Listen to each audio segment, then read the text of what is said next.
నేను మెషరబుల్ మాత్రం 2400 కోట్లు, కాస్ట్ ఎక్స్లవేషన్ ఇంకొక 2-3 వేల కోట్లు, తర్వాత ఇక్కడ పవర్ ప్రాజెక్టు అది ఒక 2-3 వేల కోట్లు, ఒక 10-15 వేల కోట్ల రూపాయలు మినిమం ఉంటుంది. మళ్ళా ఆ బెనిఫిట్ వచ్చుంటే అది మెషరబుల్.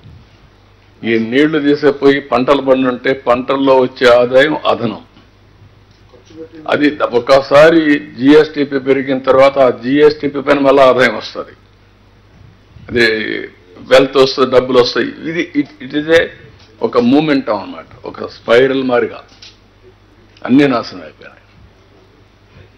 ఇప్పుడు మీరు ఒకసారి చూస్తే తెలంగాణ ఆంధ్రప్రదేశ్ విభజన జరిగిన తర్వాత హైదరాబాద్ నగరం తెలంగాణకు వెళ్తుంది కాబట్టి హైదరాబాద్ అనేది రెవెన్యూ జనరేషన్ సిటీ కాబట్టి ఆంధ్రప్రదేశ్లో రెవెన్యూ జనరేషన్ చేసుకోవడానికి అవకాశాలు లేవు కాబట్టి అమరావతి పోలవరాన్ని కేంద్రం డబ్బులు ఇస్తామని పెట్టారు.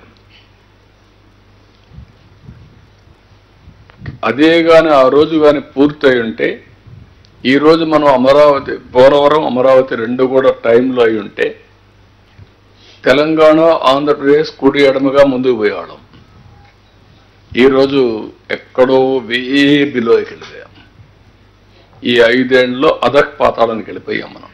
మీరు గుర్తుపెట్టుకోవాలి, హైదరాబాద్లో వచ్చే ఆదాయం వల్ల వాళ్ళు బెటర్గా దేశంలో number 1 per capita income Telangana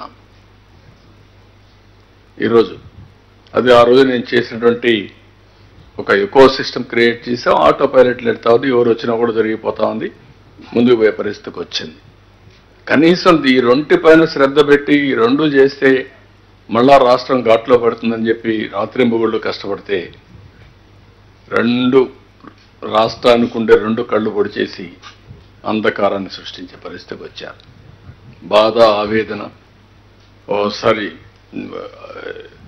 ఎందుకంటే అందరికంటే ఎక్కువ నేనే బాధపడతాను. ఎందుకంటే ఇన్నిసార్లు ఎవరు వచ్చి ఉండరు.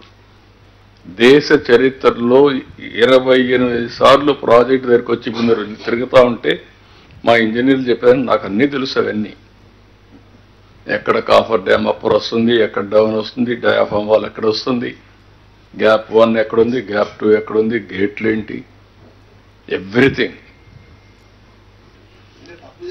అంటే ఇప్పుడు చేసింది పాలిటీషియన్స్, కడవాళ్ళు నిమిత్త మాత్రులు.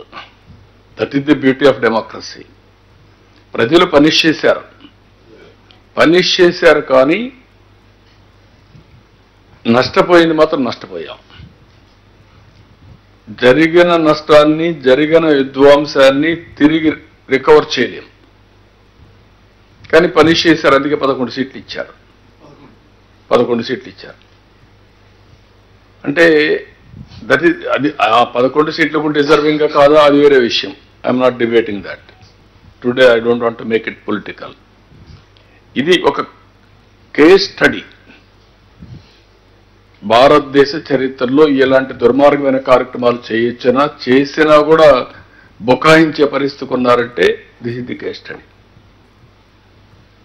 కావాలని ఇష్టానుసారంగా డయాఫామ్ వాల్ అంటే తెలియని వాళ్ళు కూడా మాట్లాడడం, ఏదంటే వాగడం.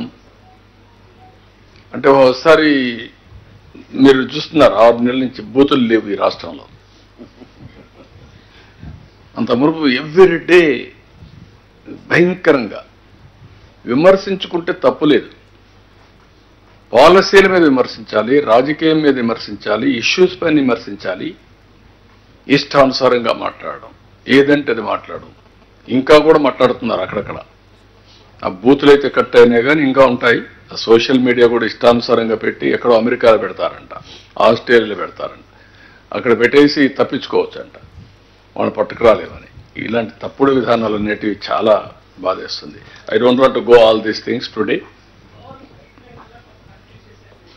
ఏది హైట్ కి సంబంధించి 41.15 మీరు చెప్పాను, నేను ఒప్పుకోవడం కదా. అట్లాంటి ప్రయత్నం జరిగింది. ఎవరు రాసింది లెటర్? ఎవరు రాశారు? బుద్ధి జ్ఞానం ఉండాలా మాట్లాడాలంటే. ఏదన్నా మాట్లాడితే చెల్లుబాటు అయిపోతుంది, నోటుకొచ్చేట్టు మాట్లాడడం అనేది తప్పు. ఎవరు ఒప్పుకున్నారు? నువ్వు ఒప్పుకున్నావు. కానీ అది మళ్ళీ రివైజ్ చేయాలని టైం పడుతుంది కాబట్టి ముందు పనులు కంప్లీట్ చేస్తూనే 45.75కి ప్రయత్నాలు చేస్తున్నాం. మళ్ళీ ఫైట్ చేసి తెచ్చుకుంటాం. అది క్లియర్గా బైఫర్కేషన్ యాక్ట్లో ఉండే ప్రాజెక్ట్ ఇది. దానికి 45.75 ఉంది. దానికి ఒకసారి పెట్టిన తర్వాత government of India administrative sanction ఇచ్చారు. ఇచ్చిన దాన్ని తగ్గించాడు ఇతను లెటర్ పెట్టి 41 చేశాడు. సిగ్గు లేకుండా మళ్ళా మాట్లాడుతున్నాడు. అంటే ఏదంటే అది అంటే మనం ఏది మాట్లాడినా కొంతమంది అని వింటారు అని మాట్లాడి తప్పది. అంటే రాజకీయాలకు విలువలు పోయినాయి అనుకోండి, అది వేరే విషయం. ఇంట్లోళ్ళందరూ వచ్చి రాజకీయాల్లో విలువలు పోయినాయి. ఒకప్పుడు వాస్తవానికి విరుద్ధంగా మాట్లాడాలంటే భయపడేవాళ్ళం, క్రెడిబిలిటీ గ్యాప్ వస్తుందని. ఇప్పుడు ఇష్టం వచ్చేట్టు మాట్లాడుతున్నారు. I have seen this type of politics. Even ఒక స్మాల్ టెక్నికల్ ప్రాబ్లంలో కూడా ఒకసారి చెప్పి అది కరెక్ట్ కాదనుకుంటే మళ్ళా సారీలు చెప్పిన రోజులు ఉన్నాయి, విత్డ్రా చేసుకున్న రోజులు ఉన్నాయి, క్షమాపణలు చెప్పిన రోజులు ఉన్నాయి.